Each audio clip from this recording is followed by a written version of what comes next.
ആ തിളയ്ക്കുന്ന സൗണ്ട് കേട്ടോ, നല്ല തണുപ്പത്ത് നല്ല തണുപ്പാണ് പുറത്ത്. നല്ല വരട്ടിയെടുത്ത ബീഫും നല്ല ആവി വറുക്കുന്ന പുട്ടും. വാ എന്താല്ലേ കോമ്പിനേഷൻ. ആ ബീഫ് അങ്ങോട്ട് എടുത്ത് ആ പുട്ടിൻ്റെ മുകളിലോട്ട് അങ്ങോട്ട് ഇട്ടിട്ട് അങ്ങോട്ട് കുഴച്ച് നല്ല കോഫിയും കൂടെ ഉണ്ട്. സൂപ്പർ. അപ്പോൾ ഇതായിരുന്നു ഇന്നത്തെ എൻ്റെ ബ്രേക്ക്ഫാസ്റ്റ്.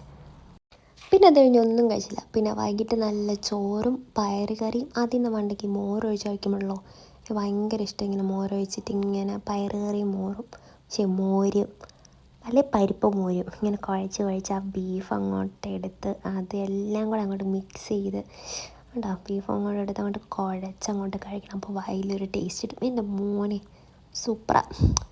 അപ്പം ഞാൻ 2 നേരമൊക്കെ ഫുഡ് കഴിക്കാറുള്ളൂ. അപ്പം ഇന്നത്തെയും എൻ്റെ 2 നേരത്തെ ഫുഡ് ഇവിടെ കഴിച്ച് കഴിഞ്ഞു. അപ്പോൾ ഓക്കെ, ബായ്. ഇനി അടുത്ത ദിവസം കാണാവേ.